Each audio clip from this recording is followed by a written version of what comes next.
అండి, నమస్తే. Welcome to కేఎస్ఎట్స్. నేను మీ సౌజన్య.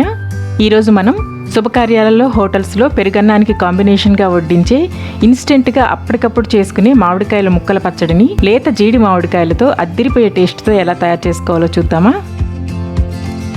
ముందుగా పుల్లటి జీడి మామిడికాయలను తీసుకొని నీళ్ళల్లో 10 నిమిషాలు నానబెట్టుకొని శుభ్రం చేసుకోవాలి. శుభ్రమైన పొడి క్లాత్తో తడి లేకుండా తుడుచుకొని చెమ్మ పూర్తిగా ఆరిపోయేలాగా ఆరబెట్టుకోవాలి. తడి పూర్తిగా ఆరిపోయిన తరువాత మామిడికాయలను చిన్న చిన్న ముక్కలుగా చేసుకోవాలి.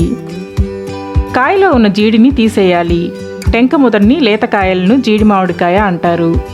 మనం ఉప్పు కారం పెట్టుకొని తింటుంటాం కదా, అటువంటి కాయలను తీసుకోవాలి.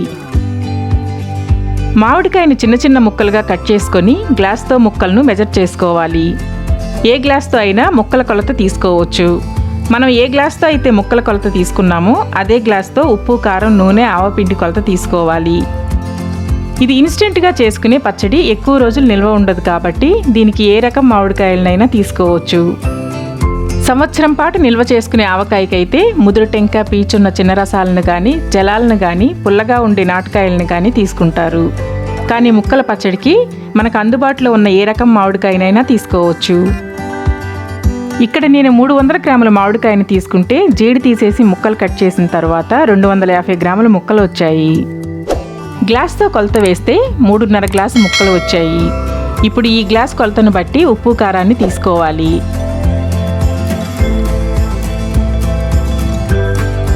ఇప్పుడు ప్యాన్ వేడి చేసుకొని ప్యాన్ వేడయ్యాక 2 టేబుల్ స్పూన్ల ఆవాలను వేసుకొని వేయించుకోవాలి.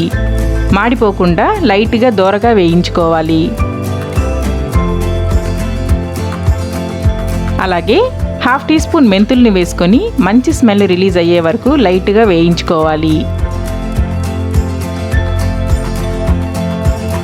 ఇప్పుడు వేయించిన ఆవాలను, మెంతులను చల్లారిన తర్వాత మిక్సీ జార్లో వేసుకొని మెత్తగా పొడి చేసుకోవాలి.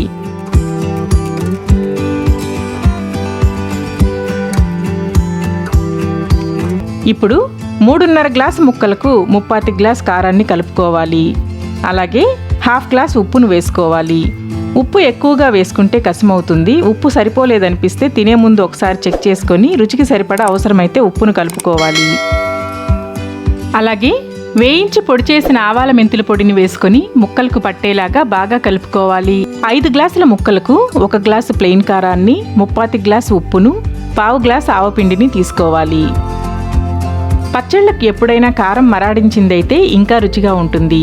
ఉప్పు కూడా మనకు న్యాచురల్గా దొరికే సముద్రపు కళ్ళుప్పును దంచి పొడి చేసి వేసుకుంటే పచ్చళ్ళ రంగు, రుచి బాగుంటుంది. అలాగే ఎక్కువ రోజులు నిల్వ ఉంటాయి. ముక్కలకు ఉప్పు, కారం, ఆవపిండి, మెంతిపిండి పట్టించిన తరువాత తాలింపు వేసుకోవాలి. తాలింపు కోసం ప్యాన్లో 1 గ్లాసు నూనెను వేడి చేసుకోవాలి. పచ్చళ్లకు పప్పు నూనె లేదా వేరుశనగ నూనె లాంటి హెల్దీ ఆయిల్స్ని తీసుకోవాలి. ఇవి లేకపోతే రిఫైన్డ్ ఆయిల్నైనా వేసుకోవచ్చు. ఆయిల్ వేడయ్యాక 1 స్పూన్ ఆవాలను, 4 తుంచిన ఎండుమిరపకాయలను వేసుకొని వెంటనే స్టవ్ ఆఫ్ చేసుకోవాలి. లేదంటే నూనె వేడికి ఎండుమిరపకాయలు మాడిపోతాయి. తాలింపు చల్లారిన తరువాత ఉప్పు, కారం పట్టించిన మామిడికాయ ముక్కల్లో వేసుకొని తాలింపును అంతా కలిసేలాగా కలుపుకోవాలి.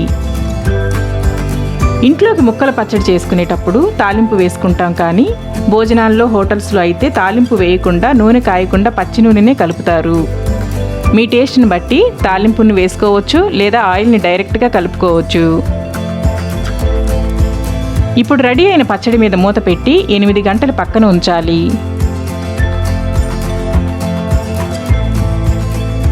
8 గంటల తరువాత పచ్చడి ఊరి ఆయిల్ పైకి తేలుతుంది. ఈ పచ్చడి అంతటిని ఒకసారి కలుపుకొని జాడీలో కానీ, గాజు సీసాలో కానీ పెట్టుకొని సర్వ్ చేసుకోవటమే. పచ్చడి 2 వారాల వరకు నిల్వ ఉంటుంది. ఈ పచ్చడి రుచి గురించి అయితే ప్రత్యేకంగా చెప్పాల్సిన అవసరమే లేదు. సీజన్ స్టార్ట్ అయింది. మార్కెట్లో కాయలు అందుబాటులో ఉన్నాయి. లేట్ చేయకుండా పచ్చడిని చేసి వేడివేడి అన్నంలో ముద్దపప్పు, పెరుగన్నం కాంబినేషన్లో లాగించేయండి. రెసిపీ నచ్చినట్లయితే లైక్ చేసి సబ్స్క్రైబ్ చేయండి. కామెంట్ ద్వారా మీ అభిప్రాయాన్ని తెలియజేయండి. మరిన్ని వీడియోస్ కోసం కేఎస్ఎట్స్ ఛానల్ని చూస్తూనే ఉండండి. Thank you for watching.